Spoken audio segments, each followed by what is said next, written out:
déclare la réunion ouverte. Bienvenue à la...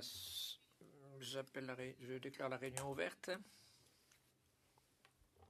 Meeting number 112 of the Standing Committee on Procedure and House Affairs. The committee is meeting today to continue its study of the parliamentary protocol related to an incident in the Speaker's Gallery on Friday, September 22nd, 2003.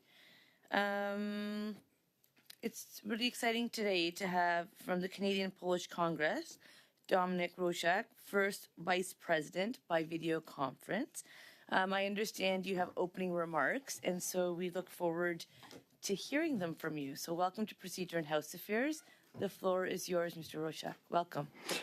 Thank you very much, Madam Chair. Honourable members of Parliament, on behalf of the Canadian Polish Congress, thank you for this opportunity to address the serious matter of the former member of the SS Galician unit who was invited to be honoured in the House of Commons last year.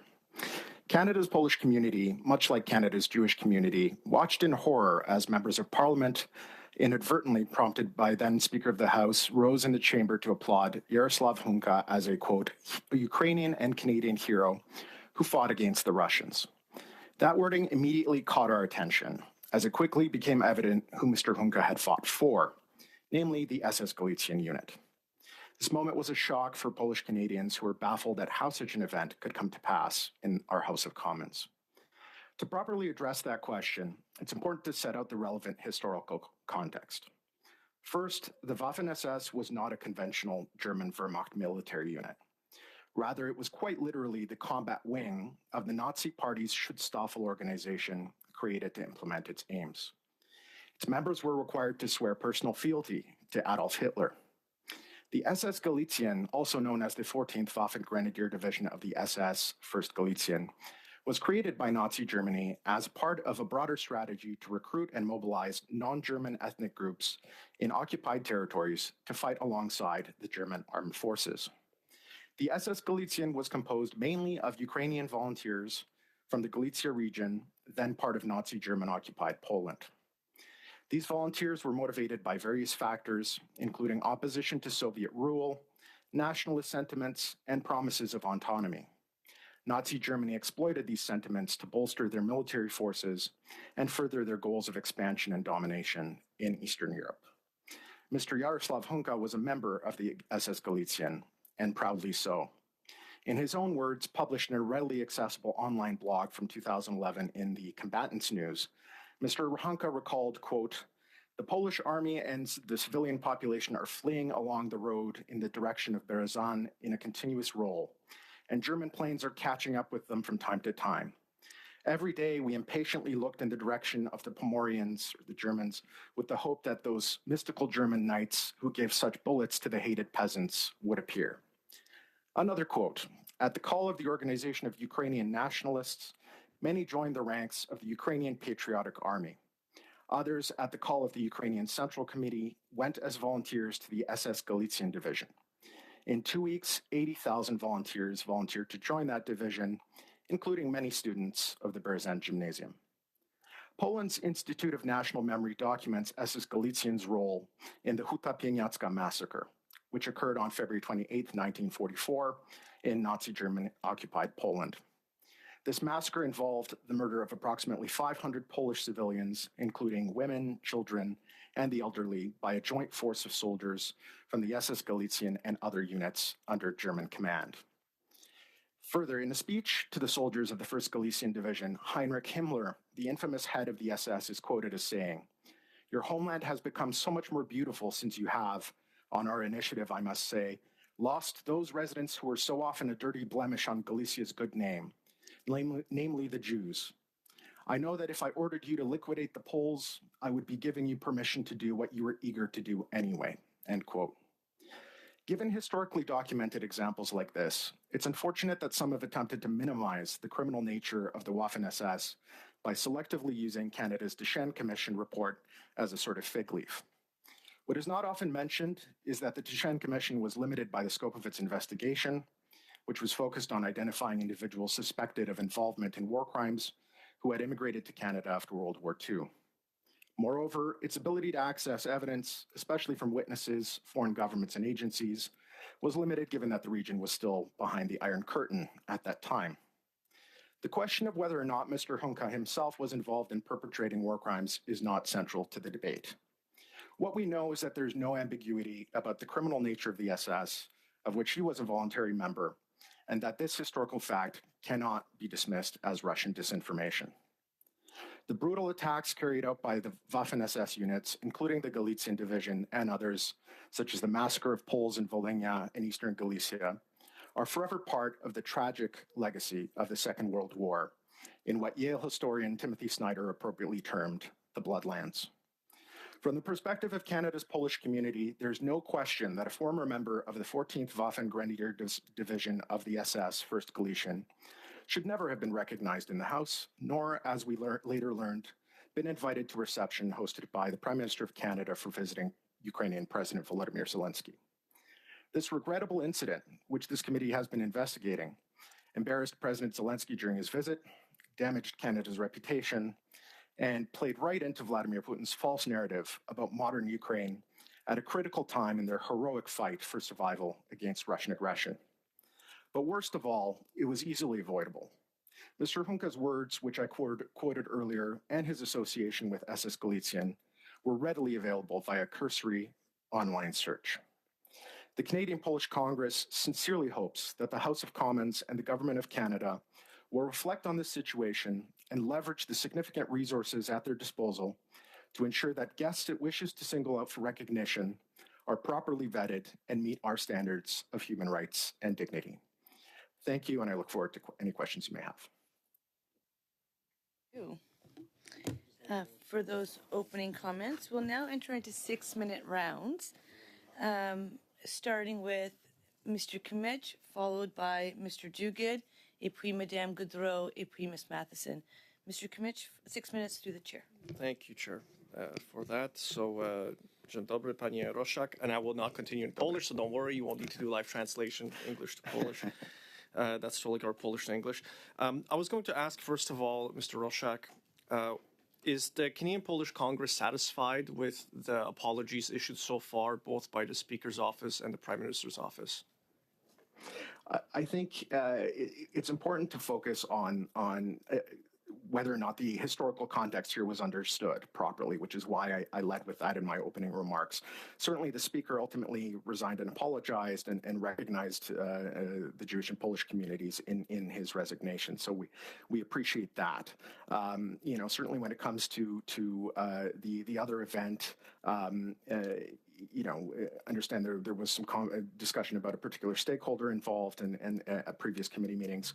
I would hope that there would still be an opportunity to get further clarity on that question. Okay. And for the Canadian Polish Congress, what do they think is the path forward? Is there a fixed position on how Canada and the Parliament of Canada and the Prime Minister's office can fix the damage that's been done to the reputation?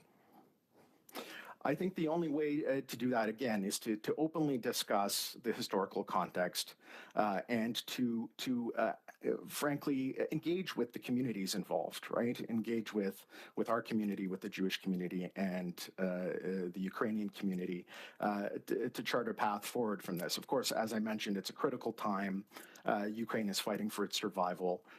Canada's Polish community and Poland have been some of the strongest allies of Ukraine in this fight, and we want to focus on that. But nevertheless, we cannot ignore the importance of historical truth as the foundation of moving forward in a situation like this.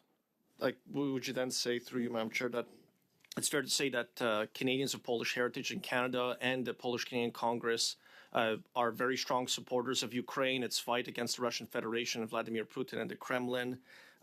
Is there a motion that the Congress perhaps has passed indicating that support? Yeah, I mean, we have participated as an organization in numerous efforts, fundraising efforts.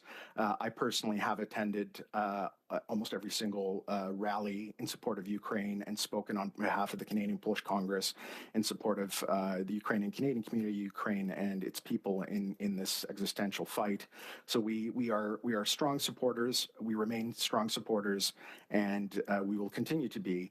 However, moving forward, we'd like to work closely with our Ukrainian Canadian friends to chart a path forward where these types of historical disagreements can be discussed.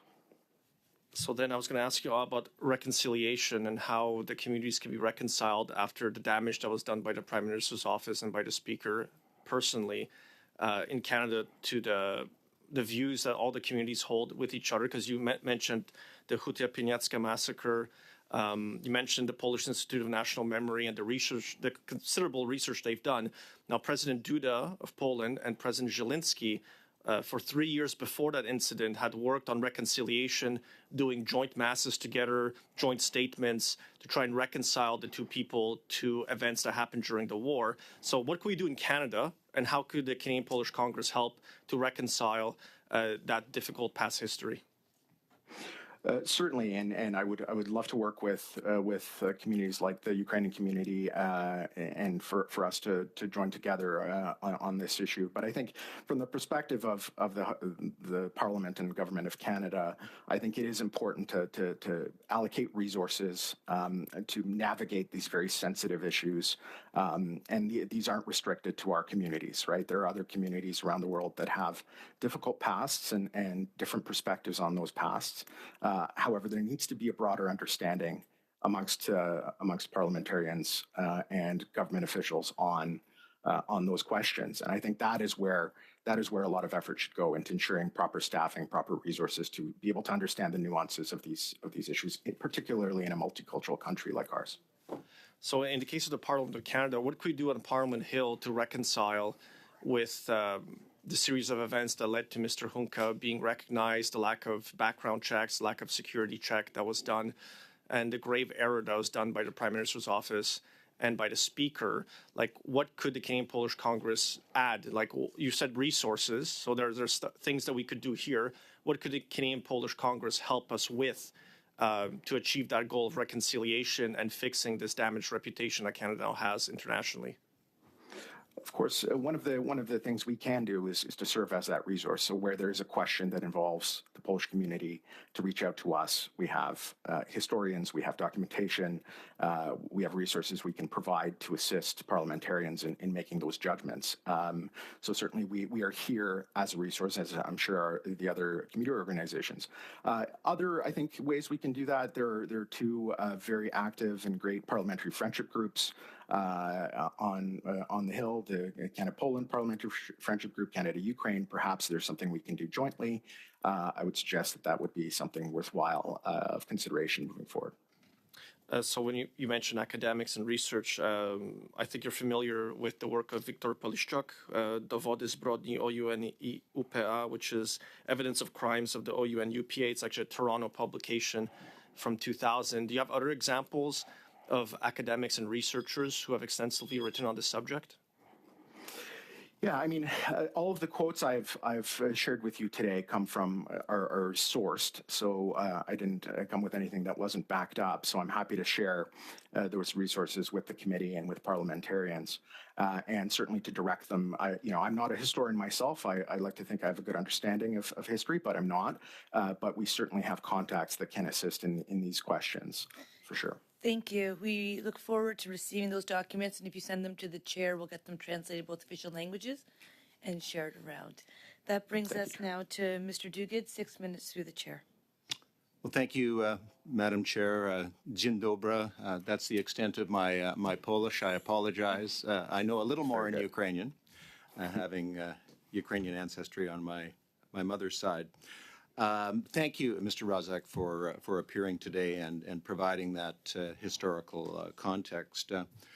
We had the Ukrainian Canadian Congress before us a few weeks ago, and they provided historical context from their vantage point, and I would say a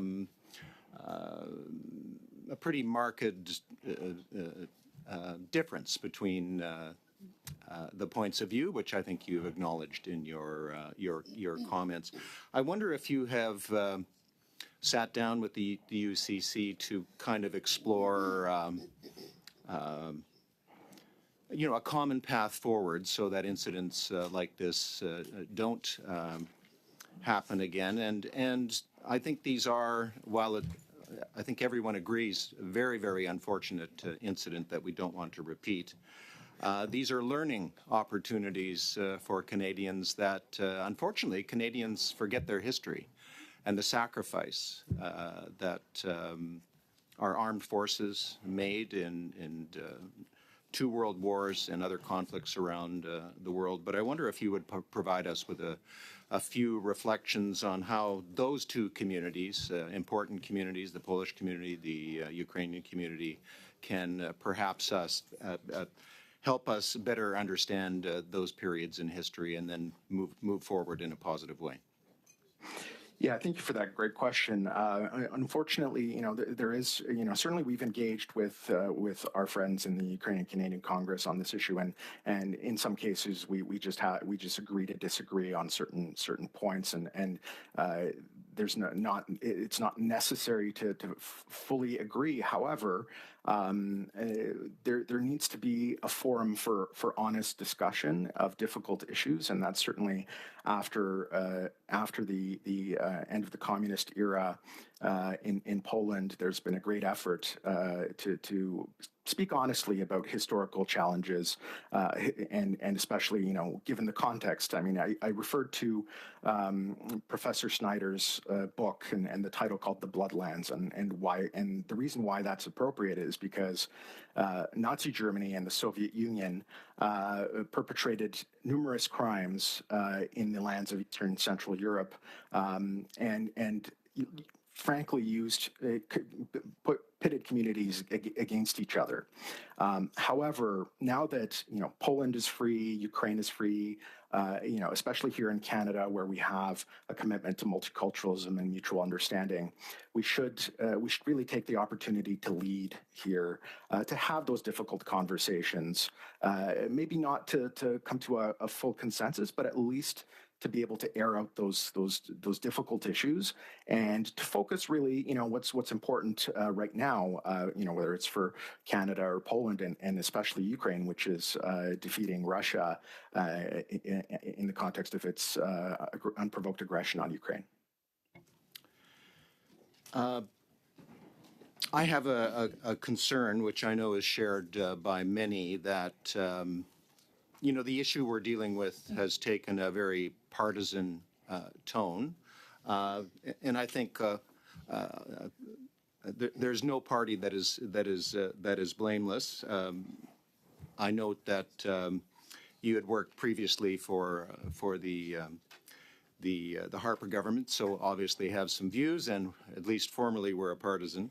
But I'm just wondering if you would have a view on how we tone down the rhetoric and again move towards solutions that I think all of us around the table can agree with. What would be your recommendations, and how do we move forward in a less partisan way so these incidents don't happen again, and we don't fuel or give fuel to Mr. Putin and what he has been doing with this particular issue? Sure. And first, to just address that, I'm here in my capacity as an elected representative of the Canadian Polish Congress, which is a nonpartisan organization. So we're committed to that. In this role, I've worked with numerous MPs over the recent years, in particular the MP for Mississauga East Cooksville and Windsor West, your colleagues. So, in this capacity, but however, my government experience, especially in the Ministry of Multiculturalism, has sensitized me to these challenges and these issues. And certainly at the time, I know that when it came to sensitive situations, we always had staff to do some extra research.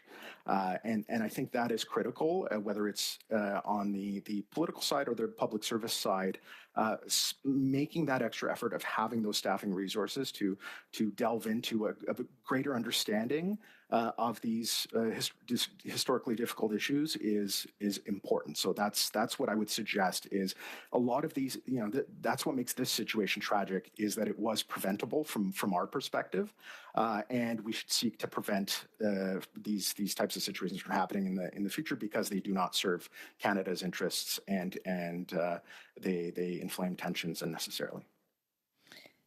Thank you. Mr. Roshak, I'm not sure what your level of French is. Madame Goudreau will be asking questions. I would like you to take your time to hear the interpretation if you need it before you're answering, and that time will not be taken away from Madame Goudreau, just so you know. So you'll see perhaps a little bit of a delay. Take your time. She'll also have a little bit of a delay. It will just be part of the experience, but that will not be taken away from either of your times to have the exchange. Okay? Just wanted to make sure. Of course, thank you. Madame Goudreau, 6 minutes. Parmi la présidente. Ms. Goudreau, you have 6 minutes through the chair.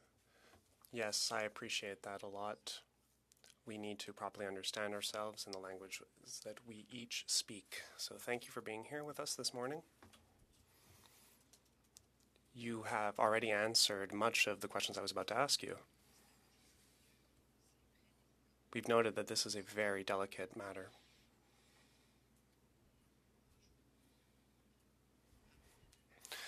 Through you, Madam Chair, I'm wondering certain things. I'm wondering how, as parliamentarians, can we write our report on this? Also, these are delicate historical matters. So how do we make this fact well understood in our reports so that we can properly understand the dynamics of two foreign countries? The objective here is we don't want to harm anyone. We don't want to offend anyone. We do, however, want to provide solutions so that this kind of thing can never happen again. So do you have any thoughts on how we can do that? Thank you, Madame Gaudreau. It's a very good question, and I think I would again focus on the prevention aspect. Right? Is how can we anticipate and look at the issues before they become issues? Right? So in this case, we clearly had an issue that could have been prevented simply by some quick research on the part of staff, whether in the Speaker's office or whether in the Prime Minister's office or relevant ministers' offices. So that is, I think, it seems like a simple recommendation, but I think it is the best one to offer, and also to leverage to consult with organizations such as ours and the Ukrainian Canadian Congress and CIJA to gain their perspectives. And to build that capacity really to anticipate these issues before they become a problem, as in this case. Et pour la question. And for the report, how do we write this without offending anyone given all that's happened in the course of history? Well, in addressing this specifically the historical context, I think it's just important to acknowledge everything that's been expressed by the witnesses so far, and to summarize and to acknowledge that we brought our perspectives and that we've been heard. I think that's important. And putting that into report, I don't envy the committee because it is such a challenging topic. But I think, again, focusing on moving forward is the key. How do we prevent these types of situations from happening? How do we improve the understanding of historical context amongst parliamentarians and staff, and really leveraging all of the resources that are available to Parliament at a moment's notice, should they wish to understand a complex issue and future complex issues similar to this one? Alors, si je comprends bien. So if I understand properly, we, in our report, should look for potential solutions, and I've heard from witnesses that there's this need to specifically look for preventative solutions. This may mean a properly designed communication system. Do you agree? Certainly, although I would be interested in hearing what specifically that idea is. But in broad terms, that certainly sounds right. If you have a specific example of what you think that would look like, I'd love to hear that as well. Mais comme il me reste à peine une minute. Well, I barely have a minute left. We've also noted that there's a difference between inviting certain people that would be allowed to come to question period versus recognizing someone in Parliament. The issue we're facing here today is that we need things to happen quickly. We need things to happen in secret because there are legitimacy issues.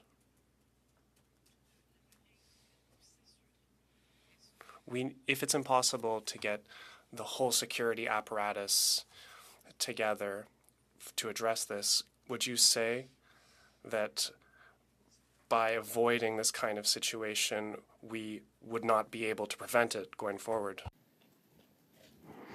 I'm not sure I understand the final point, but I do understand the complexity of coordinating these resources, but I don't think it actually is that complicated from an institutional perspective. It's very simple that if there is doubt as to whether or not someone is an appropriate invitee or someone to be recognized, then serious thought should be put into, and serious research should be put into looking into that particular individual before any kind of invitation is sent out, out of respect for the sensitivity of communities, and again, in a diverse landscape like ours here in Canada, that can be a challenge. But I think all of us, it's not just about a institutional approach. It's also about just broader awareness and engagement on the parliamentary level, between parliamentarians, between community organizations like ours, on a regular basis. And that's harder to put into a process, but I think it is just as important. Thank you. Ms. Matheson, 6 minutes through the chair. Thank you, Madam Chair. I wanted to, I think, actually build off of what was just sort of touched on, but also part of your testimony, Mr. Roszak. You had mentioned the Deschênes Commission. And so as part of that complicated security process, the government has indicated potentially that they're thinking about publishing that commission. It has been mentioned. Could you give us your thoughts on that, even if it's a partial opening, the ability for other security forces to have access to that list? What do you think about that? I would love to hear your recommendations on that. Well, I think transparency. My view is transparency is always a good thing, and in this case, we're dealing with files that were looked at in the 1980s. I certainly think that there's no harm in opening them up to improve Parliament's and public's understanding of those issues. But the reason I mentioned the Deschênes Commission in particular was that it cannot be seen as some kind of full answer to all questions relating to this type of issue, because it was a fairly narrowly focused commission and had its limitations, and I just wanted to point that out. So it's one small piece, but it could be helpful. Of course, yeah. Okay. Just to switch gears a little bit, a lot of our conversations on this study has been about processes, how we potentially change them. I wanted to shift a little bit. As a larger organization, you come onto the Hill a great deal. You advocate with all parties. You throw events. You host those meetings. Can you, and this has been referenced in previous meetings as well on this study, but can you talk about and share any insights that you may have on hosting events on the Hill, navigating those relationships, navigating through security, ensuring that we don't make similar mistakes that we have in the past? Thank you for the question, and yes, we've had the privilege of hosting events on Parliament Hill, and we have very good relationships with members of Parliament from all parties that are members of the friendship group and otherwise. So I think one of the important things is to have those relationships, and that's on us as an organization to develop those relationships. But in terms of parliamentarians and staff, it's a two-way street, right? It's a two-way relationship. If there are questions or concerns, or if there is an interest in learning more about what we do or why we do, then again, we're just a phone call away. So we want to ensure that we're accessible. We certainly haven't had any challenges from our perspective, from our community perspective, in terms of dealing with those processes. But happy to elaborate if you can be more specific. Well, do you, for example, other groups have opened it up to larger members of the community? I don't know if that's the case for the Polish Congress. I would assume that it is. But do you do your own security checks? Would you want to see in the future having to provide, say, more of a set guest list weeks in advance and to provide or to ensure that our own parliamentary security forces would do those security checks to avoid problems with potential guests? What do you think about that in terms of openness and the openness of Parliament? Because that also speaks to that. It's a fair question, and I think it's incumbent upon organizations like ours to make sure, when we're submitting lists to institutions, to government and parliamentary institutions, that we have done our due diligence in reviewing who's on that list. And yes, certainly there are time pressures sometimes, there are unexpected things, but we have to really put in that effort because it's also our reputation on the line, right? As the representative of our community. So we take that very seriously. And if there are ever people who should not be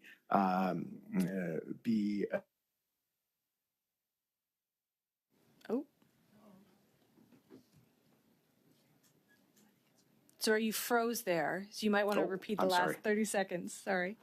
I'm sorry. So in the last bit, I was saying, it's incumbent upon us as an organization to do our own due diligence in terms of researching what lists we submit to government institutions for invitations. And I think that's an important responsibility because government certainly trusts stakeholder organizations, but we have a responsibility to do that research on our own as well to prevent situations like this is happening. So I think it can happen at both levels. You had mentioned that sometimes organizations such as yourself, you're limited sometimes by the resources that you have. Is there a way to sort that through larger organizations versus smaller organizations? Well, the reason that congresses like the Canadian Polish Congress exist is to help coordinate that engagement of our member organizations with institutions like the Parliament and Government of Canada. So certainly at our level, at our board level, we have experienced individuals who understand the nuances and can help navigate these issues with our member organizations, and therefore we serve as a conduit between the 1.2 million or so Polish Canadians and the people in Government of Canada. So even though we're volunteers, we put a lot of effort into making sure that we're representing our community properly and avoiding embarrassment for ourselves and for parliamentarians. Thank you. Thank you. We'll now enter into our second round, starting with Mr. Kimmich, followed by Ms. Atwin, and puis Madame Goudreau, and puis Madame Matheson. Mr. Kimmich, 5 minutes through the chair. Thank you, Madam Chair. So to go back, to continue the questioning I had at the beginning, I wanted to ask and put it to you directly, Mr. Roszak, just that the Canadian Polish Congress's view, but the view of many Poles in Canada, and ask you to comment on this. One of the statements that was made by many people publicly who were defending Mr. Hunka were saying that, there were many people who were given no choices during the war, and people had very little opportunity to exercise, full freedom of conscience and choose the sides they wanted to fight on. But I'd like to comment on the Polish community. We have something that Poles call żołnierze wyklęci, the cursed soldiers, people who fought against the Soviet Union, who fought against the Nazis. So they had no home once Poland was fully occupied by the Soviet Union. And some of them continued to fight. And the last one was Józef Franczak, who was murdered in 1963. He was a man who continued to fight well after the Home Army was stood down and amnesty was declared. So there were men, in this case all men practically, who chose to continue to fight the good fight, had fought the Nazis, had fought the Soviets. So they made that difficult choice of conscience. How does the Polish community see that? How does the Polish community see those arguments when they're made in public? Yeah, I think it's important at this point to even take it out a little bit further and to remind, as well as part of the historical context, that Poland was invaded by Nazi Germany, but on September 17th, it was invaded from the east by the Soviet Union. That's a fact that's often forgotten. And once Poland was forced to surrender, a lot of Polish soldiers and other volunteers joined one of the largest World War II undergrounds, if not the largest, the Polish Home Army, which fought Nazi German occupation, which helped save Jews from the Holocaust, which Jan Karski voluntarily went into to Auschwitz to report back to the Allies about what was going on there. And then after the war, you had even during the war, you still had the Warsaw Uprising, which was the kind of last effort of freedom-minded Poles to free Warsaw before the Soviet army had come in, so that some measure of Polish freedom could be maintained. And then after the war, so Poland did not have, or Poles did not have any large-scale collaboration with either the Nazi German or Soviet regimes, and in fact resisted both. Right up until 1989, when Poland finally became free after so many years of Soviet domination. I'm sure I'm glad Mr. Roszak mentioned Jan Karski, but there was another one too. Captain Witold Pilecki is credited as being also Pilecki, of course. Sorry, yes. who was the one who volunteered to go to Auschwitz and spent several years there and saw countless things that he then reported to Western allies that then gave the final reports that the Holocaust was in fact happening. Also, the one I think who saw Maximilian Kolbe, priest Maximilian Kolbe, give up his life for another man. I was going to ask you then, again, going back to the idea of reconciliation in Canada between the Polish Congress, the Ukrainian Congress, fixing the damage that's been done between the communities, because we're all on the same side. You've mentioned it before, the community in Canada, the Polish community in Canada, are very strong supporters of Ukraine's fight for its freedom and to remain an independent, free, pluralistic democracy. That's what the Ukrainian Congress wants. That's, I think, where parliamentarians on all sides of the House want. So an act of reconciliation, let me put it to you. You asked me if this is a good idea and would you participate in something like this, both in facilitating it, but having a presence there, is to do something like this, is to have Rabbi Moshe Azman of Kyiv, or Rabbi Yaakov Bleich of Ukraine. And I mean, what could be better than one rabbi? You have two, so if you don't like the first one's opinion, you have the second one. Ask them. They love this joke all the time, is to have both of them here, to bring a mezuzah from Ukraine, and to have both community leaders present, the Speaker of the House of Commons, someone from the government of Canada, from all opposition parties, and participate in an act of reconciliation where we literally hammer into the building, preferably on the door of the Speaker's office, so this could be a constant reminder, a beautiful mezuzah, of what not to do, and that people need to do their homework before they make parliamentarians do a grave mistake that damages the reputation of this institution and all of our personal reputations as well. So would you participate in something like it? What do you think of this idea?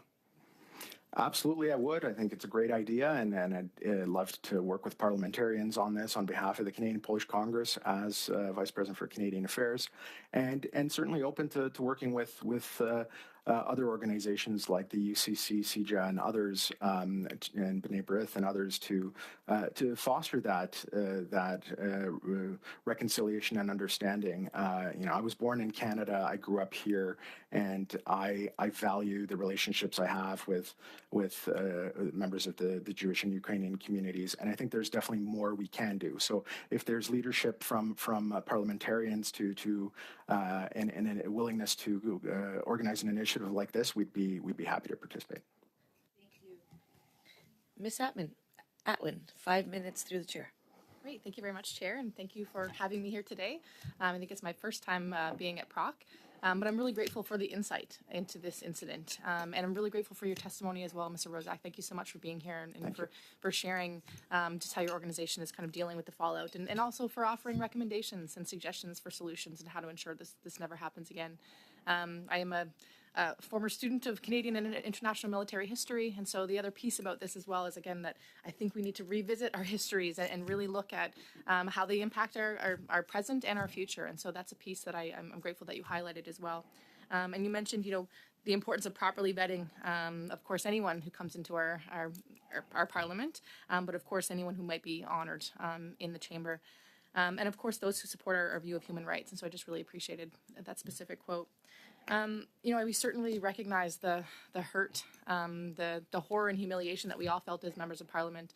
And for me personally, kind of the chilling effect that it's had on future people being honored in the chamber. I'm very hesitant now. I feel like I'd like to know more about anybody who's kind of suggested to receive applause in the House. So I certainly think on a personal level, there's certain things that we're taking into account. But again, this is broader and how we can ensure that this never happens again as far as, the entirety of our government. So I did, as I mentioned, these are some of the impacts I see as a member of Parliament, but can you just explain a bit more about what is sort of the impacts you're seeing on the Polish Canadian community since the incident? Can you give us kind of any personal anecdotes or anything you've been hearing within the community? I think the community, as I mentioned, they were just like you yourself mentioned, there was shock and surprise at this situation, and a kind of, from our perspective, a puzzlement as to how someone wouldn't know that the connection was there. I mentioned that right away, even just from the speaker's quote, we kind of knew that there was something off here. Unfortunately for the Polish community, it was something that we struggle with sometimes, which is ensuring that history, from our perspective, is understood as well. Part of the reason, and the Canadian Polish Congress in its 90+ years of existence has been actively advocating and teaching people about Polish history and the links to Canada, and there's so many great stories of bravery and Canadian airmen dropping supplies to Warsaw Uprising participants who were fighting Nazi German occupation. Canadians being trained, Poles being trained in Canada to fight abroad. So those are great stories that we try to highlight as an organization to help foster that historical understanding. As for so for us, it was the response was shock, but I certainly appreciate your comment about that this has a bit of a chilling effect on recognizing future guests, and I hope that a way can be found to kind of take the lessons from this to ensure that we still want to recognize people who represent the best of the values that we all share, but that we just have to put in that little extra bit of due diligence to make sure that we don't do something inadvertently that then we all feel badly about. So I hope that answers your question. Mm-hmm. Thank you very much. And again, kind of in the same vein, internationally, what kind of impacts do you see this event as having as far as reflections on Canada, as far as, the current illegal invasion of Ukraine by Russia? Can you speak to some of those international implications as well?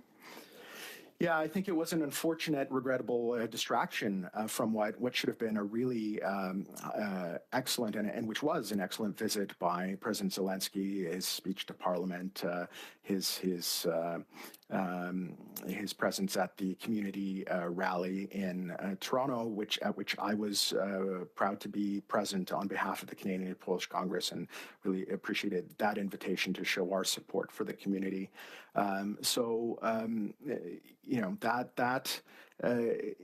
then for that incident to happen, and then the days and days of distraction. Of course, from our perspective as the Canadian Polish Congress, we had to address this issue and put our perspective on the record.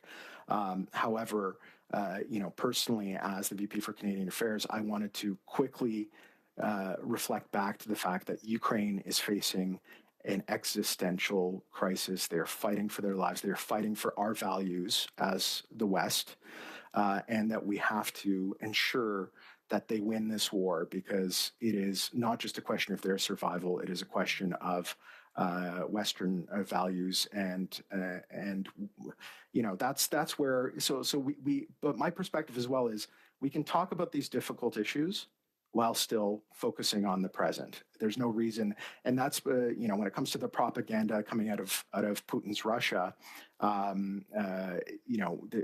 that is attempting to connect these things is absolutely outrageous, and we have to resist those who try to leverage these things for the murderous aims of the Putin regime. Thank you. Thank you so much for that. 2 minutes et demi, Madame Goudreau. Madame la Présidente. 2.5 minutes, Ms. Goldholm. Thank you, Madam Chair. Honestly speaking, the witness answered most of my questions, and even this last question that was asked by the member was answered. And I am happy to note that we are all open to dialogue here, that we can learn lessons from what happened, but also we have a lot of useful information now for our report. I hear the words vigilance, rigor, communication, and the greater doubt we have, the more we need to ensure that things will be legitimate. Because if we have any doubt whatsoever, we're going to act on it. And so, without further ado, I cede my time. Thank you, Madam Chair. Thank you so much. So, just following up on that last round of questions that I was asking, just about the security and organization and events on the Hill.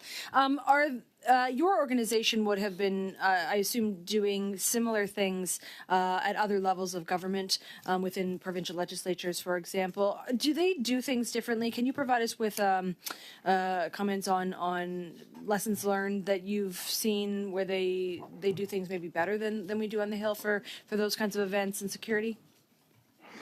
It's an interesting question. Certainly, in my experience in the Ontario provincial context, there is a strong element of parliamentarians are very much involved in hosting and coordinating events on behalf of organizations like ours. So there's usually a champion that we would work with who would help organize these things and would also take responsibility for ensuring that all of the necessary work in advance has been done and presumably that the appropriate research has been done. However, I don't know of any specific formal processes that may or may not exist in that regard. So again, there's the challenge here is how do you reconcile instituting some kind of formal mechanisms while also leveraging the informal mechanisms that are based around relationships between parliamentarians and stakeholders such as ourselves and community members. Okay.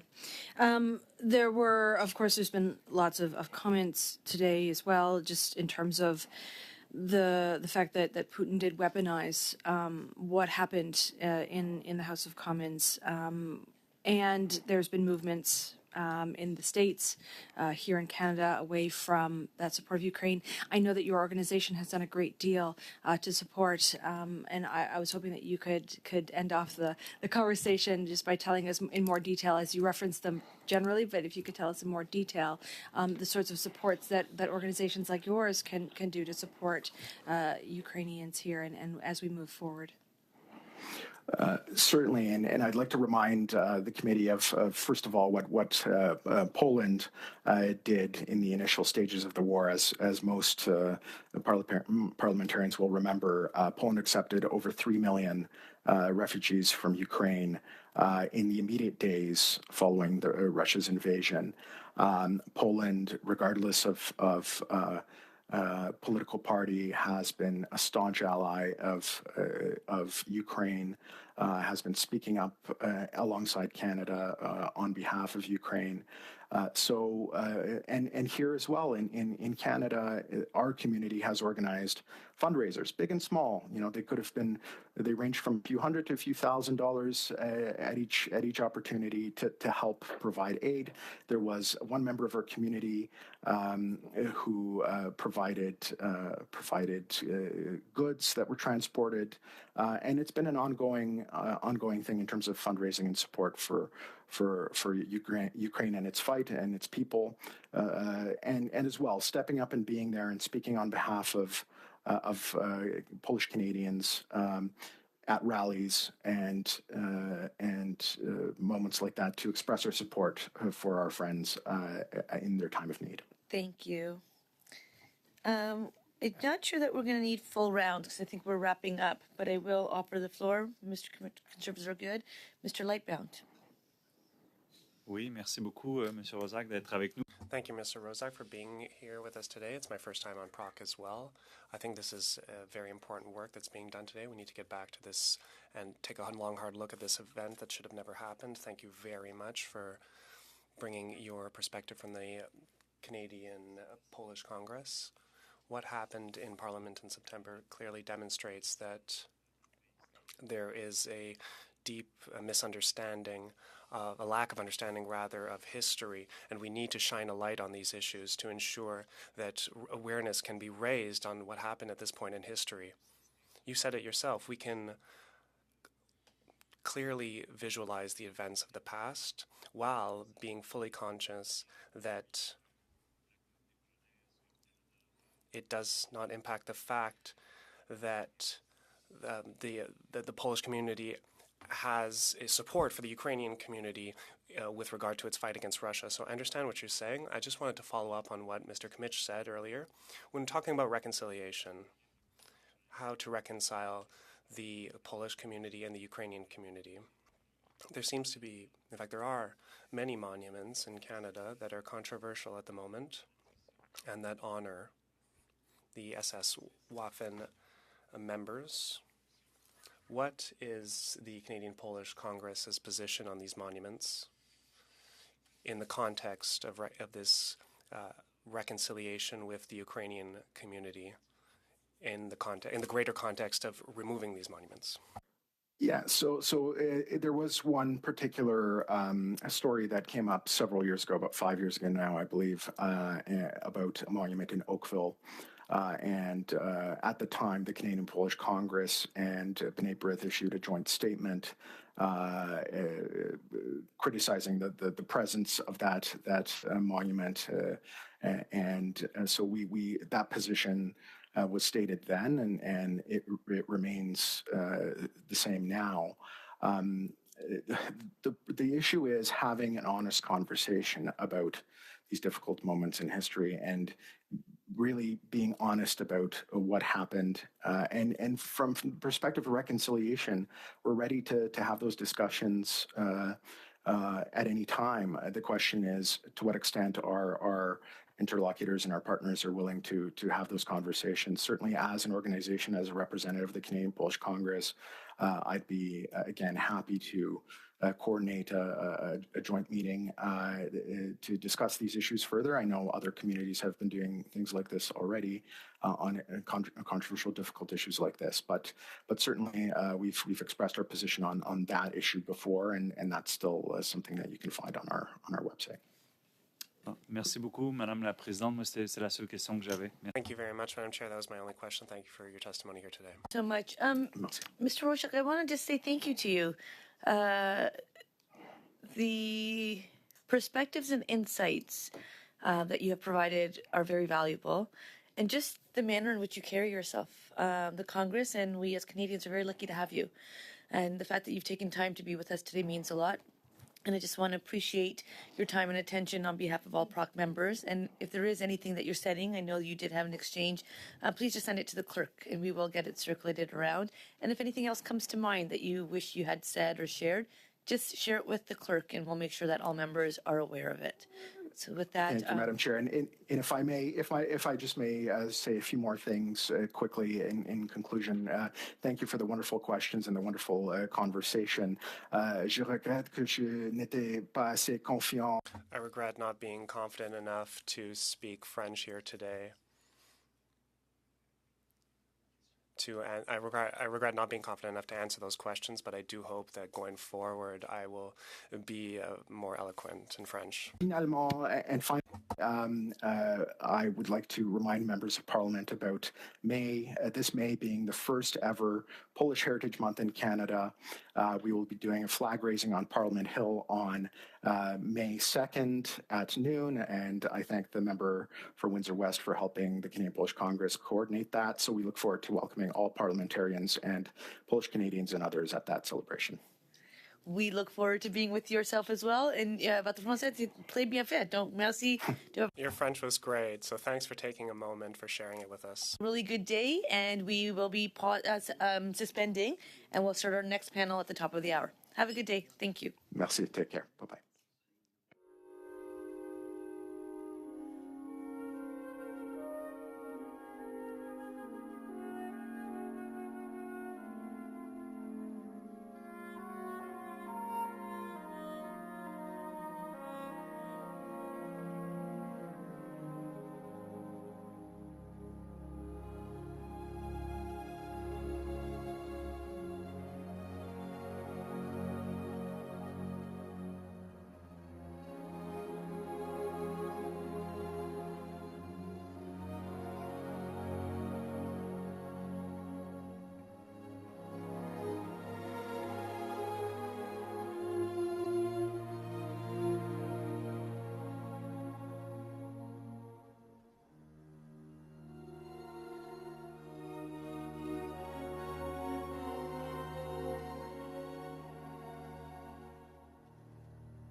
Procedure and House Affairs. We are now meeting with Parliamentary Protective Services. We have Mr. Mitch Monette, the Director of PPS, accompanied by Matthew Ritchie, Associate Chief Operations. Welcome to Procedure and House Affairs. The floor is yours for your opening comments. Should it be read? Okay, good. Yes. Bonjour. Good morning, Madam Chair and honorable MPs. Mon nom est Michel Monette. My name is Michel Monette. People call me Mitch. I'm pleased to be with you today to appear before this committee for the first time since I was appointed as Director of the Parliamentary Protective Service last November. While I will keep my remarks brief, I did want to take a moment to highlight a few things that I bring to this position. For the past 31 years, I have been proudly serving as a Royal Canadian Mounted Police officer. I spent 23 of these 31 years specifically in protective operations. As a result, Parliament Hill and many members of its community are already quite familiar to me. À ce jour, ma carrière. Throughout my career, I've lived and worked in many parts of the country, from the Maritimes to the Arctic. That said, I was born in Timmins, Ontario, and identify as a proud Franco-Ontarian. In the few months following my appointment, I've been committed to building and strengthening the PPS's strong relations with its security partners, both on and off the Hill. Collaboration, communication, and consultation are at the heart of everything I do as Director. Given my personal commitment to client service, my love of history, and my sincere respect for those who dedicate themselves to serving our democracy, I'm thrilled to contribute my protective experiences to supporting the PPS's privileged mandate. Strong and efficient relationships with both our internal security partners, such as the Sergeant-at-Arms and the Corporate Security Office, and our external law enforcement partners are pivotal to me, and I nurture and value these connections immensely. Depuis mon arrivée au SPP, Since I started at PPS, I've made it my mission to be there day after day to listen to our community as a whole. I'm talking here about my employees as well as parliamentarians or Hill employees writ large. I will continue to be here for all of you and will pledge to work together to advance our collective goals of safety and security. I look forward to building and strengthening collaborative relationships that deliver results for our communities, and I'm available to answer any questions you may have. please trust that I am honored and privileged to serve the parliamentary community in my role as Director, and that the PPS remains very grateful for your continued support. Madam Chair, honorable MPs, this concludes my opening remarks. I will be pleased, alongside my colleague, Inspector Matt Ritchie, who's been around for a long, long time, to answer your questions. Thank you. We will have 6-minute rounds, starting with Mr. Duncan, followed by Mr. Duguid, puis Madame Goudreau, et puis Madame Matheson. Mr. Duncan, 6 minutes through the chair. Thank you, Madam Chair, and thank you, gentlemen, for being here this afternoon with us. And most importantly, thank you for the service that you do to help protect ourselves, our democracy, our staff, and all the folks that work here within the parliamentary precinct. And maybe even starting with that, I think the evolution as well of parliamentary protective services and the role of security being required is an evolution over the years, constantly changing. In your years of service, you've probably seen the scope and the range of the protective services you need to provide, not only on the vicinity of downtown Ottawa, but even again into constituency security and for members while they're out in their ridings or at home and so forth.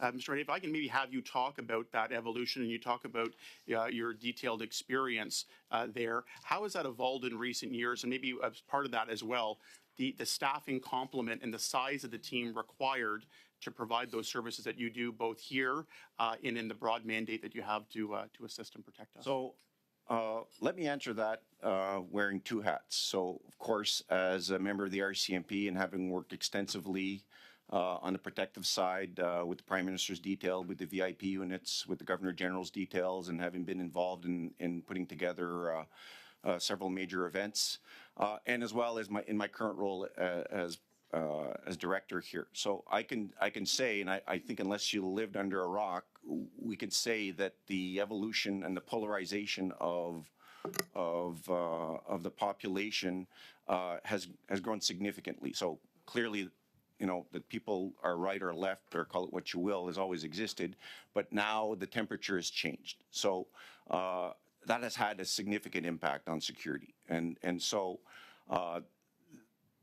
how do we do that, and how do we do that in a way that provides the people that we serve, and for that matter, the general public, how do we do that where we find a balance, right? So the jobs that our parliamentarians do, clearly, beyond the actual work that they do every day, they represent something. They represent, of course, everything, the Canadian values, democracy, and all of that. But how do we provide an adequate security posture that is commensurate to the threat while leaving an impression that, or more than an impression, the fact that of the proximity of the public to our parliamentarians? So I wish I could say there was an easy answer to that. There is no easy answer to that. In fact, we struggle with that on a regular basis. How do we do that? And as we're building the LTV, in the LTVP context of building the new Parliament center block and all the projects, how do we find that balance of security, using modern technology, because technology is evolving greatly, and making sure it doesn't look like a police state, right? We don't want to replicate that. We see that happening in other places in the planet, and that's not what Canadians want, and it's not what this place represents. So we're constantly struggling. I wish there was an easy answer to that. All we can do is try to stay on top of the threats. I think all police departments, law enforcement, RCMP, us inside here, the Sergeant at Arms, we've all increased our intel capacity to try to get ahead of the threat, to try to cut to make the difference between what's an actual threat and what is a perceived threat.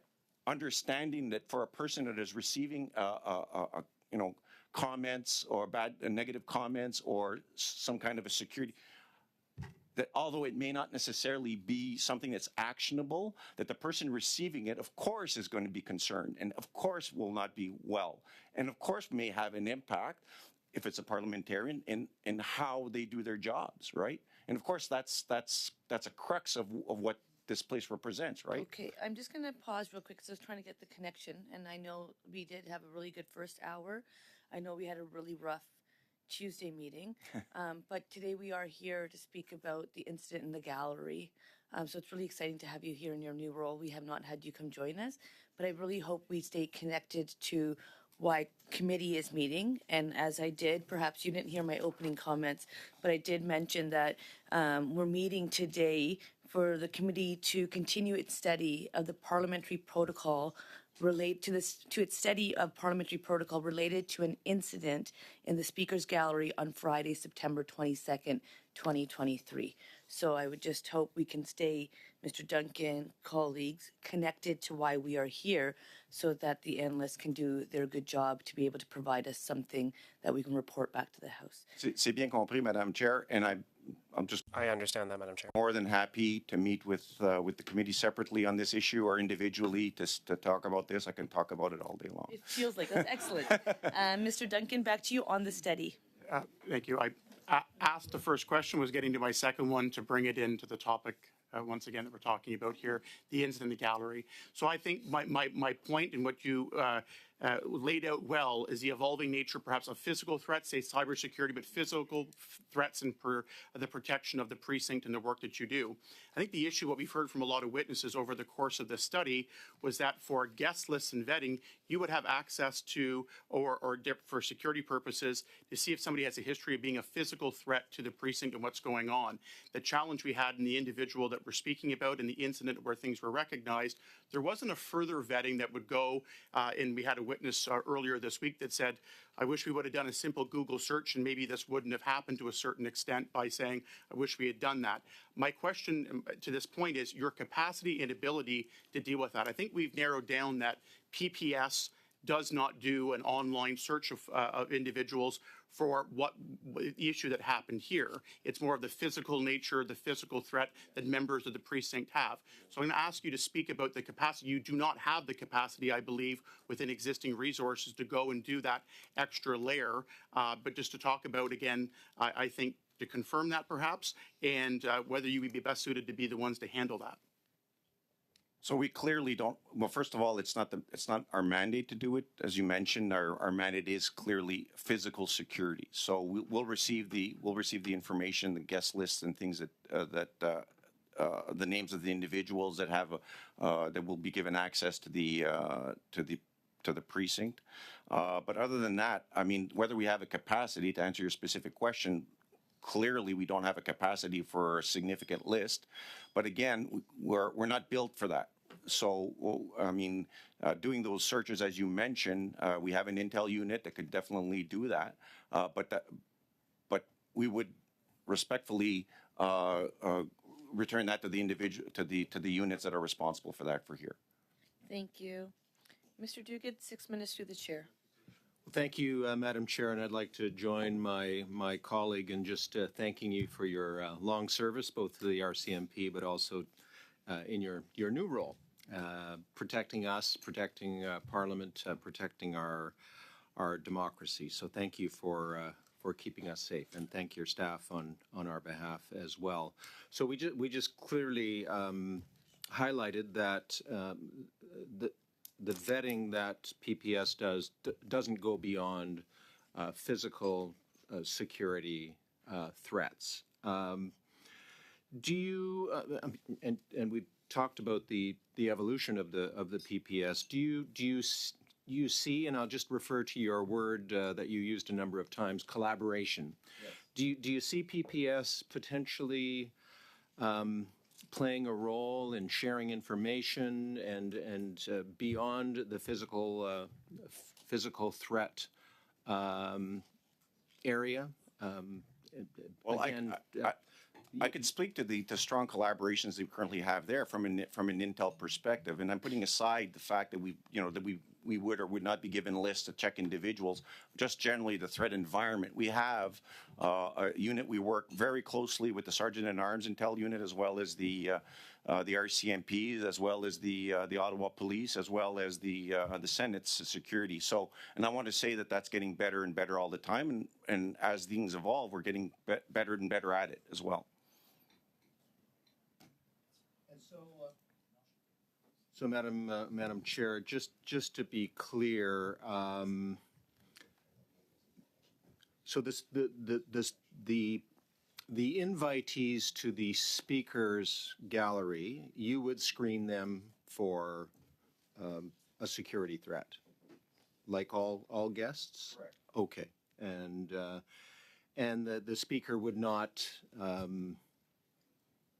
Well, I think you've answered the question. If I can add, sure. There could be an exception to the screening, which happens regularly. If the Sergeant at Arms provides us with a note to indicate to exempt someone from screening, for us that implies that they're vouching. Then those individuals can proceed without an actual physical screening through the mag and bag, as we call it. Yeah. Sorry about the magnet. Amplify on mag and bag. It's our jargon for magnometer and checking the bags. Okay. So it's yeah. Well, thank you. You've added to our vocabulary today, which is greatly appreciated. So, fundamentally, what this committee is trying to do is come up with recommendations so an unfortunate incident like this does not happen again. The country was embarrassed. This incident was used by Putin in Russia for propaganda purposes. We know that it has had a very negative and dramatic effect.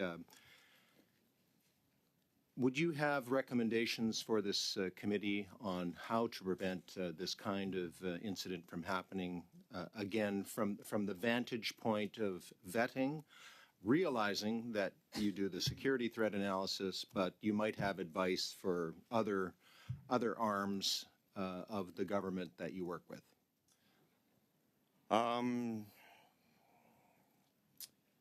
I mean, really, it's and this I would say is a protective principle at large. I mean, the more information we have about individuals, the more it provides whoever's responsible for doing every part of it more time to do the checks that might be necessary. So, I mean, clearly we have to establish protocols of how we do it and respect the protocols. So one thing that we see sometimes in security is things happen on paper. We agree on protocols, but when the rubber hits the road, that not all those protocols are respected to the extent that they were, and lots of thought are generally put in behind those protocols. So cutting those protocols clearly puts us at greater risks. So in this case, the establishment of protocols in terms of having the names and have the names early enough that provides the time to do it, and that we don't bypass those protocols. Good response. Thank you very much. Done? Excellent. Just real quickly, if that's okay. So you just said that the Sergeant of Arms can send a note to have somebody bypass security. Yes. And that's making and Well, begging. bypass security, bypass the screening. Okay. And so for September 22nd, was such a note provided to PPS for anyone? There was, yes. There was notes. And would there be a list of those individuals or? Yeah, so through you, Madam Chair. Typically, if there's any exceptions that need to be given to various peoples, whether it be for a parliamentary appearance or whatnot, it comes from the Sergeant at Arms office advising our teams through an established procedures that, for example, person X does not need to go through the detection. So they would be typically coming in through potentially a different entrance way, like not necessarily going through the Visitors Welcome Center, and they'd be met at the entrance typically by the person that is expecting them. So we take the direction there from the Sergeant at Arms office. Only. Exactly. Okay. If we follow protocols, yes. Perfect. Thank you. Madame Goudreau, 6 minutes parmi la présidente. Ms. Goudreau, you have 6 minutes through the chair. Thank you very much, Chair. I'll have to admit that I was pretty surprised when my colleagues started speaking and we talked about security. I have been a member of Parliament since 2019, and we're feeling the temperature rising, but I do feel safe. Of course, when we compare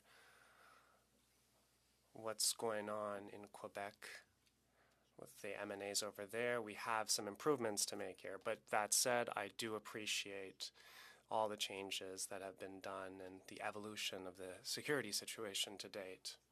And I'm fully aware, obviously, that at times you do not have the legislative tools at your disposal. Here, we are in a partisan context, and we need to cope with this, and it can sometimes bother me from a security perspective. Sometimes we are outpaced by the rapidly changing security environment. So maybe we'll have these kind of tools when when there's true urgency. Now I want to talk about the procedure. I could ask you the following question. What happens when Mr. Zelensky came?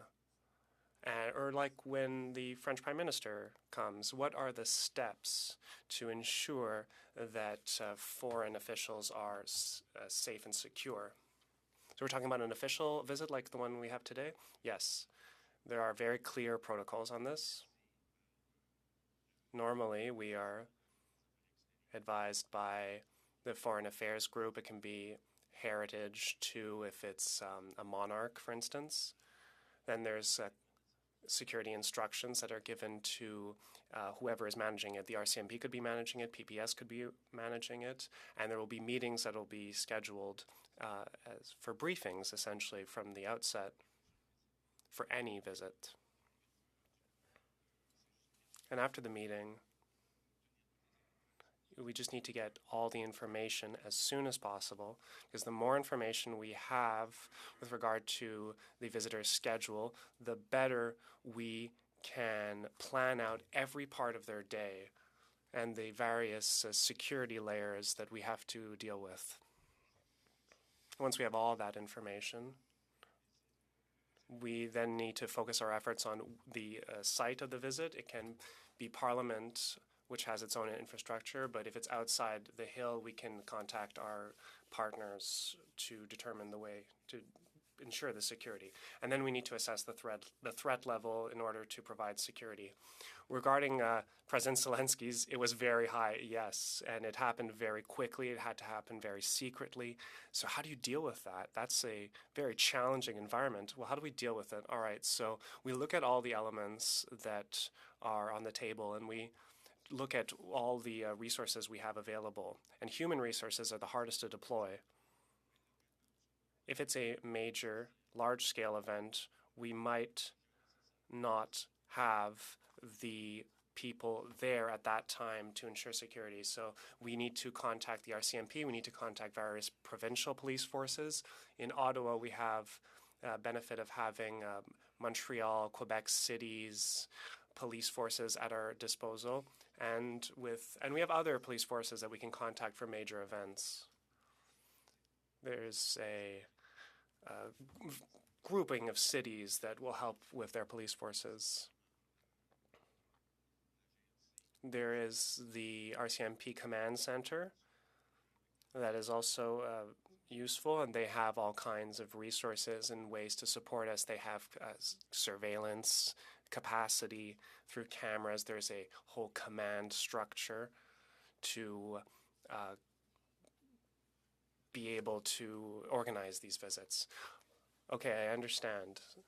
So let's say there is an order from the Sergeant at Arms to saying that someone can come through and accomplish these procedures. Was Mr. Hunka included in this kind of a request or order from the Sergeant at Arms?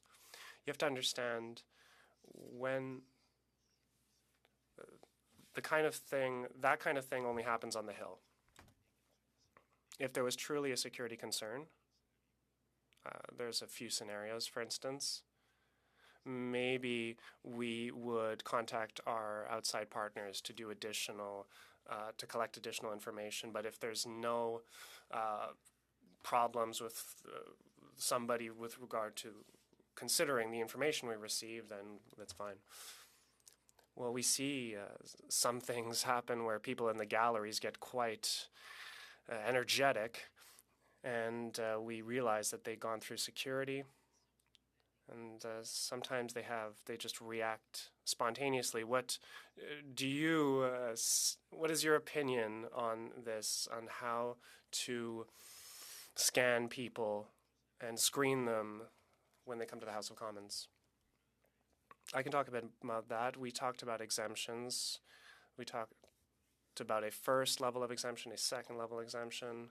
Sometimes we go beyond that, but I don't think we're doing that right here, right now. But sometimes it just becomes a reactionary response.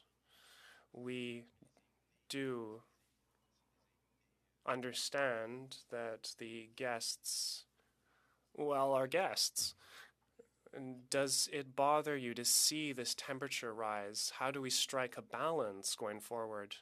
I was going to ask that question later. Well, thank you, Madam Chair. Merci à vous. Thank you. Watson, 6 minutes. Thank you, Madam Chair. And I too want to thank you both for being here today, but also for the service that you provide to us. In terms of that temperature rising, I was a staffer here during the shooting, and there's been quite a change over those years. And I'm always so grateful that you're there at those doors and in our hallways. So thank you so much. How many? I know this is a weird question and probably really maybe the hardest one to ask, but how on any given day, on average, how many events are run on the Hill? I guess there's all kinds of different levels of events, but that you would have to. Thank you for the question. Through you, Madam Chair. I would say annually we have about 3,500 events a year, and those range from one person with a sign to the President of the United States coming to visit. So there's several events daily of varying levels that we need to manage while balancing accessibility and parliamentary business. Okay. A lot of conversations have happened about how we better, obviously, look at the processes, who we allow in, whose responsibility that is, if it's an organization's responsibility to manage those lists, if it's the parliamentarian, if it would be our our security forces, therefore PPS itself. Could you give us your thoughts just on?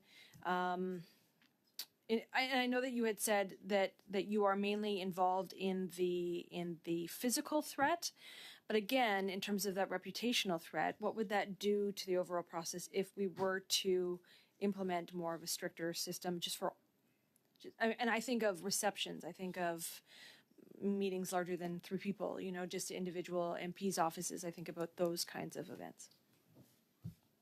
Want to handle this one? Sure thing. Yeah, happy to. Thank you for the question. Through you, Madam Chair. I think there's a lot we can do through partnerships with everyone on Parliament Hill. I think we need to ensure that we have the 3 pillars in place to ensure a secure precinct. And that includes IT, it includes infrastructure, and it includes people. Through our posture and through the support we do receive from the institutions, we ensure that everything goes relatively smoothly. And the way we ensure that happens is through preparedness, through practice, through tabletop exercises, and through training.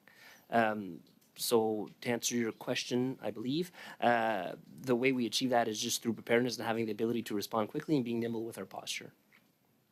Okay. But an increase, are you at capacity now?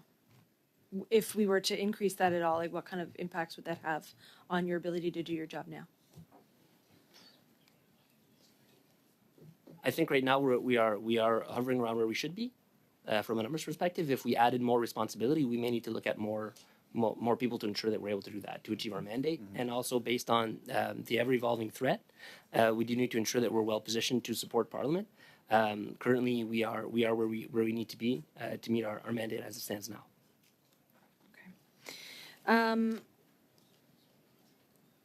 One of the issues that, I think we'll have to tackle in terms of the recommendations that we see is that balance, I guess, of that physical threat, reputational threat.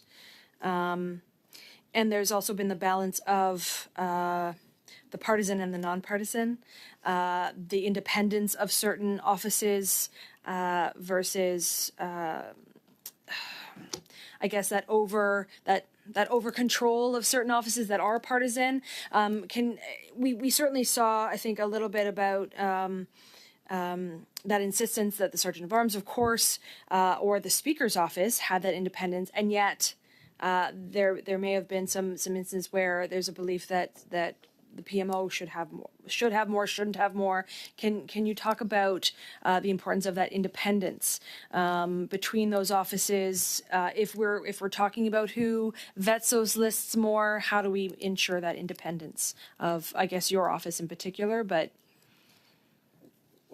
so through you, Madam Chair, I can assure that that from a PPS perspective, I want to say we do the job and we proceed without influence of one way or the other. For us, we are completely neutral in our approach to how we do security and to how we serve our clients. For us, we are depoliticized. We don't look at it that way, as we should not.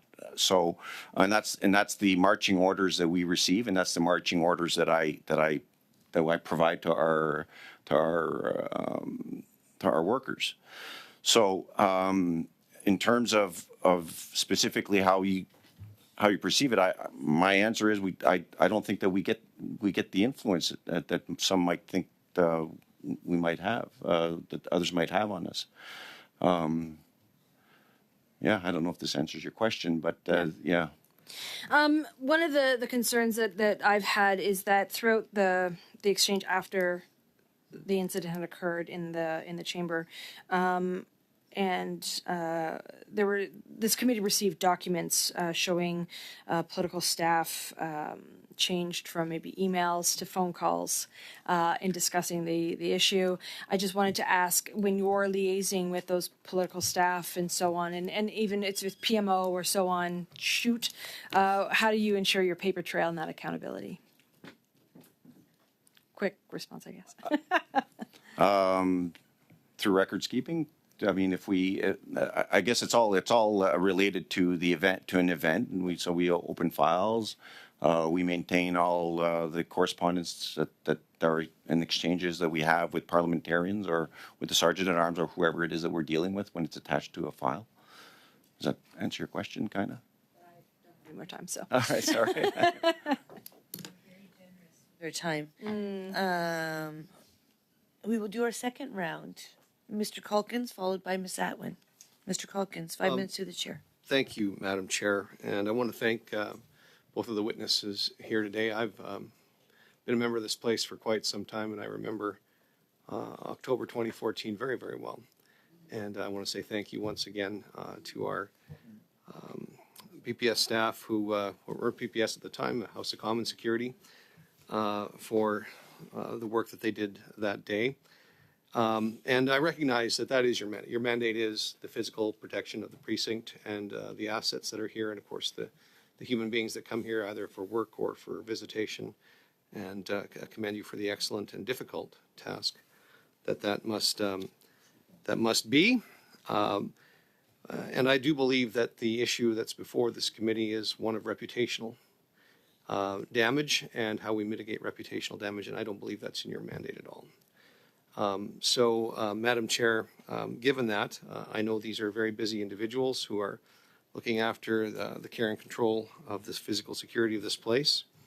I would like to move a motion that I believe you'll find is in order, that will broaden the scope of the current study that we're in to fully ascertain how we can get to the reputational portion of this. So I'm certain that the motion is being circulated right now to the clerk. And when you're ready, Madam Chair, I'll happily read the motion into the record. Everybody has it? No, it's related to the study. So just for process, if you're in public and there is a motion expanding the scope that's within relation to what we're doing here, notice is not needed. I understand interpreters have a copy of it, and I understand it should be hitting everyone's inboxes. Has it been received? Mr. Duguid, do you have it? Changing my password, so. Oh, Ms. Gainey, have you? Miss. Recommendation of PPS. Okay. I like the whole friendliness. Do you have it, Miss Atwin? I do, but can we briefly suspend just so we can take a look at it? And What? We just take a 2-minute break. Is that okay? Just a 2-minute break, quick? And after. Okay, yeah. We'll get it right into the record. As long as you have it, that's all I'm concerned with. Okay, as long as we have it. Yes, Mr. Calkins. Oh, so are you suggesting that our guests not stay? I think I can only speak for ourselves. We're happy with the testimony that we've received from our witnesses. I'll leave it up to the discretion of others to speak for themselves. Madame Goudreau, est-ce que vous avez des autres questions? Ms. Goudreau, do you have any other questions? Let's see what happens. Let's read this into the record. Do you mind staying with us for a couple minutes? And I'm going to get a sense of the room. Watch the show. Excellent. Mr. Calkins.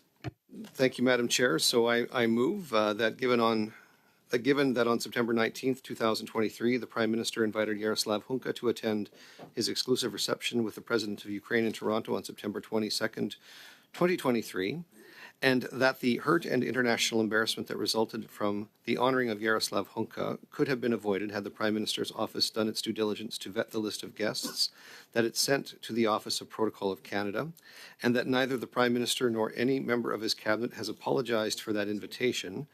The committee expand the scope of its study on parliamentary protocol related to an incident in the Speaker's Gallery on Friday, September 22nd, 2023, to include the events leading up to the issuing of the aforementioned invitation, to explore the potential correlation between the invitation's issues for both events, and that, given that the former Speaker of the House of Commons is a central figure in the events leading up to the recognition of Yaroslav Hunka during the President of Ukraine's address to Parliament on September 22nd, 2023, and that the former Speaker has declined the committee's invitation to appear as a witness, the committee instruct the chair to write a letter to Anthony Rota, strongly urging that he appear along with his current and/or former staff who were involved in arranging for Yaroslav Hunka to attend and be honored at the address for 2 hours. Just get a sense of the. Okay. Thank you, Mr. Calkins. I do have Mr. Berthold on the list, followed by Mr. Duguid. I'm just going to actually take a 2-minute break to bring us back to speed and continue this, okay? So suspending for 2 minutes. Don't go far.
I'm going to suggest, so there is some more questions remaining for you fine people, but I do believe majority of the members are okay with where the information they've obtained. So perhaps what we can do is we're going to continue with the motion on the floor. I do have a speaking list. And looking at the clock, I would like to see us actually get this resolved before 1 o'clock. So I'm going to thank you both for being with us today. And I'm going to say we wholeheartedly appreciate the service that you provide. I think you guys know me personally, especially. Will never walk by a PPS officer without giving a compliment on the weather and what you have to bear through. But you do really important work, and I know all members do really appreciate you. And we look forward to having you back at another time when you can stay for longer. So with that, you have a great day. Keep up the good work. Thank you. Okay.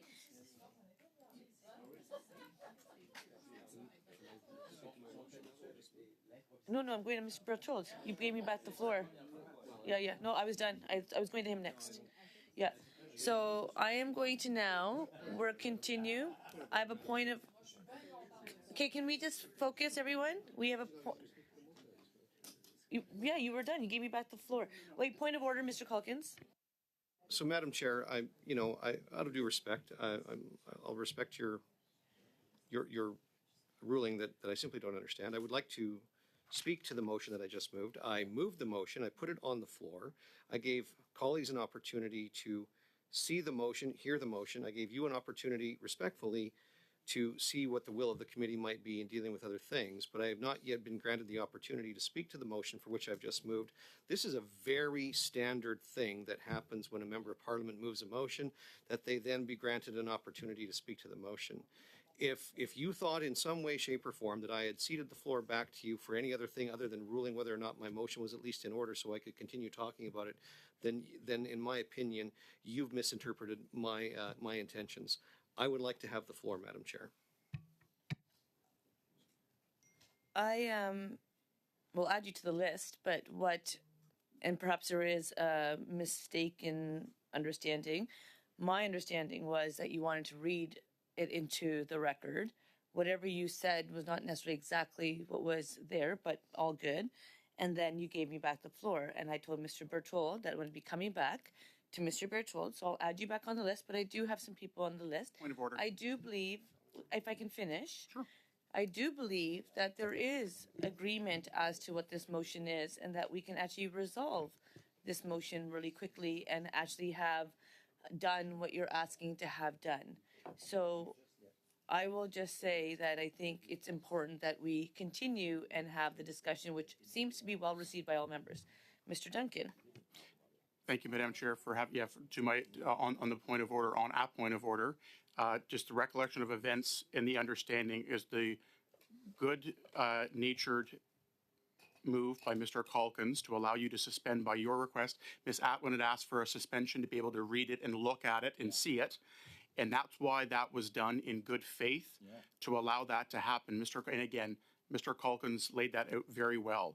So again, I do not think it's a big deal. I think everyone's looking around here to say when an individual introduces a motion and then in good faith after the ask was to suspend to collect their thoughts or look at it, not just on their phones, that, okay, take a look at it. Once you've seen it, he can speak to it. Everybody had that impression, and that was the understanding we have there. So, Madam Chair, in a good faith, to try to conclude this and have people give an opportunity to say some commentary to it, I think it would be only fair that Mr. Calkins have the floor to be able to do that. And so in good faith, we should keep that.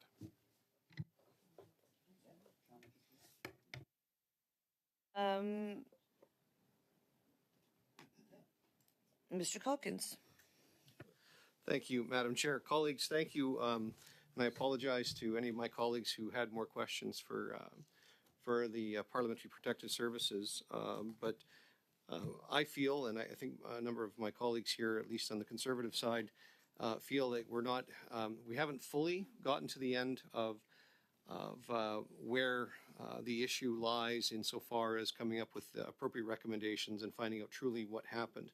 There seems to be enough inconsistencies in the testimony of whether information was or wasn't shared between parties We've heard clearly that and seen through the documents and some of the testimony that was given that that certain lists were vetted, that information was shared that was said that wasn't supposed to be shared between parties, and we haven't come to a clear understanding of how Mr. Hunka was invited and who should have ultimately done the reputational vetting portion.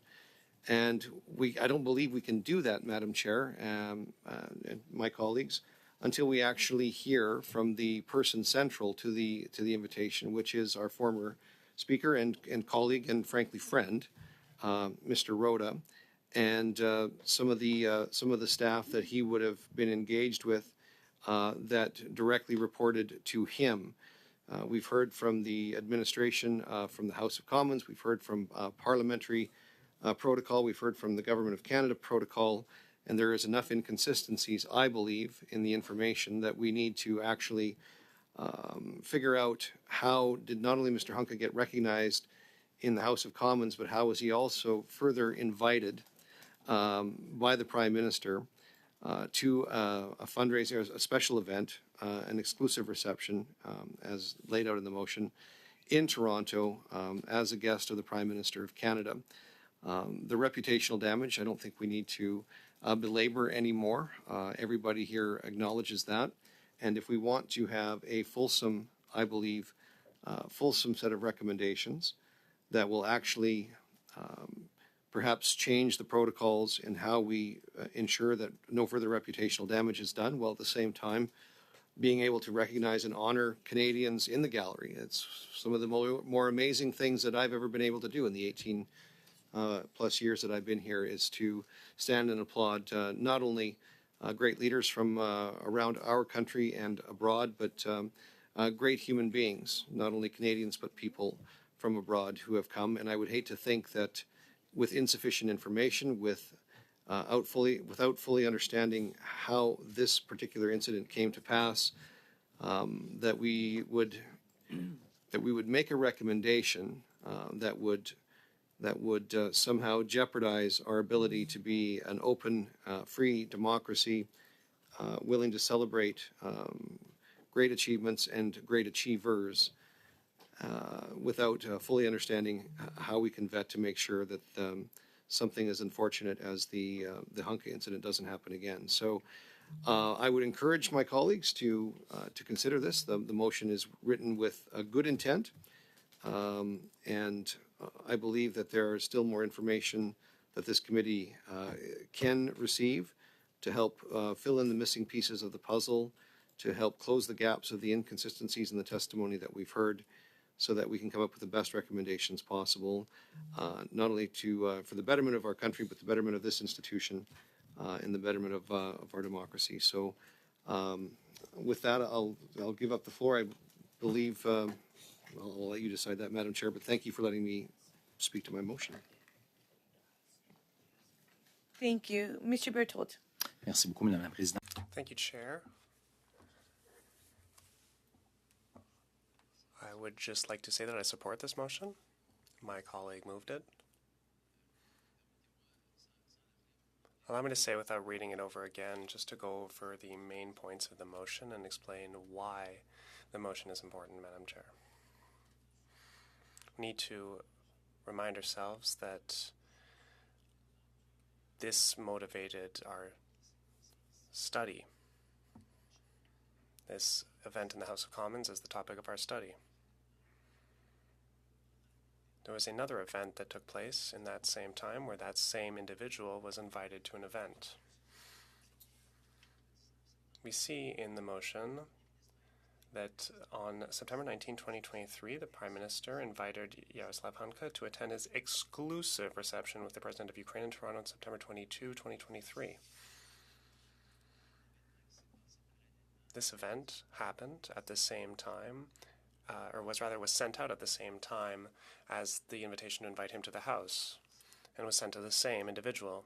In Mr. Calkin's motion, he's talking about the international embarrassment and the harm caused by inviting Mr. Hunka, and this embarrassment could have been avoided if the PMO would have been diligent enough to double check the list that it had sent to the protocol office.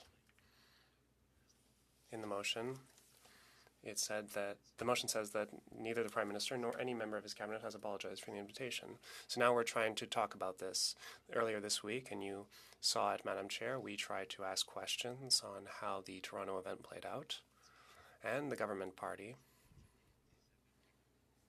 immediately raised points of orders to tell us that we were outside the scope of the study, that we were off topic by asking questions about the Toronto event.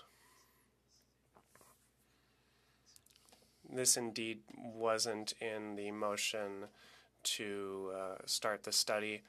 You allowed these points of order to stand by compelling Mr. Duncan to return to the study at hand, which is the invitation of Mr. Hunka to this House. You know, these events are really related. When I asked questions to the protocol officer, he said, in fact, he started talking about the Toronto event, and as of that time, I was allowed to continue, and then you once again heard a point of order from a Liberal colleague asking you to call us back to order. And you have made a decision that because the witness actually brought it up themselves, I was allowed to continue. But I was at the end of my questioning. And that leads me to believe, Madam Chair, that I did have a number of questions for the protocol officer about the connections and links between both events. And so, unfortunately, if we continue in the direction that we are starting now, we won't be able to ask the protocol officer these kinds of questions with regard to what happened in Toronto, because every time somebody on the Liberal bench will take the floor and make a point of order saying that, well, unfortunately, saying that we are off topic and that we're outside the scope of the committee's study. Madam Chair, we cannot look at these two events differently. They happened in a few hours from each other. It's not true that the lists weren't shared, that the guest lists weren't shared, and that we can't get these kinds of answers.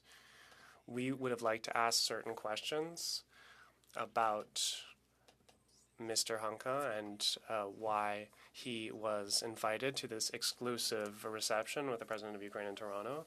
There was a guest list that was provided by the Ukrainian Congress. But once again, is it normal that a guest list with 1,000 people was not double-checked, was not vetted? And we wanted to ask that question, but unfortunately we weren't able to. How can the Canadian Protocol Office, or rather, does the Protocol Office have a role to play in background checks when inviting somebody to events that are indeed invited by the Prime Minister? And if yes, if so, rather, how can we take that process into account for invitations in the House of Commons? Are there differences in how both protocol offices work? They need to work. Do they need to work together when when events are taking place in Parliament? Do they need to work independently from each other? The protocol office, and I was only able to find this out after the meeting. I spoke to the chief protocol officer, and he said that in all events where there are foreign diplomats that come to all kinds of events that require any form of protocol activities, except for in cases where there are protocol activities organized by House of Commons and by Parliament. In that case, they are automatically excluded because it's in another jurisdiction, and that's all right like that. We don't want the government's protocol people to manage the House protocol, because in that case there could be some interference. The protocol in the House of Commons is supposed to be nonpartisan. Does the Protocol Office of Canada could the Protocol Office of Canada have helped us by using the Toronto event to provide examples of how the process and procedure was followed, and to give us a heads up on what could have been done in the other event? Can the Protocol Office tell us how they get the guest list, how they manage the guest lists? I was able to ask, again, that question not in public because I couldn't, but I asked the protocol officer, how do you welcome people? Who is responsible for ensuring that the person who is coming to the event is indeed the right person?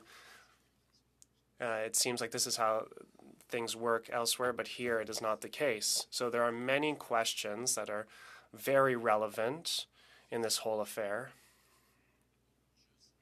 We need to get the right time of day here, and we need to properly be able to establish a good report that's going to give us answers and develop sound practices to ensure that an event like this does not happen again. Madam Chair, you'll know that at least once a week I get comments from people who are telling me that we honored that person in the gallery. Some people say that we stand up. I don't want to quote anyone. I think that all members here have continued to receive this kind of comments, despite the fact that this has happened for months. We don't have a choice. We need to act responsibly here. But we cannot turn a blind eye to what has happened in a silo without looking at another event that happened almost simultaneously. They're both two very different protocol service offices took the reins on certain events, and it's really hard to look at that without looking at what happened here. The Protocol Service of the Government of Canada do all sorts of events. They do many, many more events than the House of Commons Protocol Office, and that's perfectly normal. Canada's a large country. There are events all over the country. There are guests from all over. And we had the Protocol Service from the House of Commons that were busy with the French Prime Minister's visit. But simultaneously, the other protocol office, that of the government, had to manage the trip throughout the country, and that's not nothing. You know, it's hard work, and they have useful experience that we need to be able to listen to. We need to be able to listen to the people who have that experience talking about the events that took place in Toronto, because these events relate to the same individual and they relate to the same situation. Even if this person declined the invitation, I want to know exactly what happened, when, with whom, and we need to know all of that information in Toronto and here. Now, for the second part of the motion, for Mr. Rota, I have a lot of respect for Mr. Rota.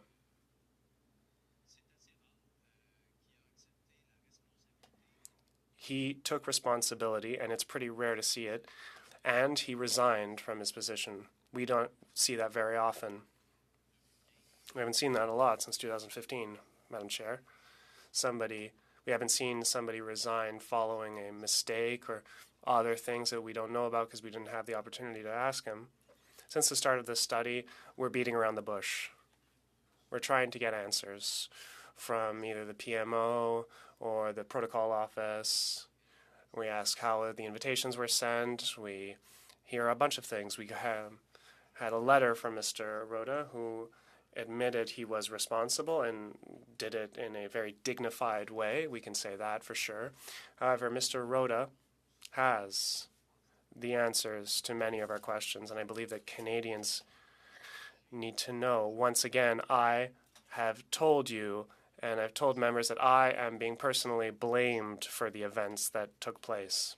Mr. Rota could explain and paint us the full picture of what happened, but if we don't have the opportunity to ask him the questions we need to ask, maybe we can give him a clean slate. We don't know. We haven't been able to ask him the questions on how this took place. We haven't been able to ask him questions about how Mr. Rota sent out the invitations, how he learned about Mr. Hunka. When Mr. Rota decided to pay tribute to Mr. Hunka. We need to know how his speech was written, what information was sent to PMO.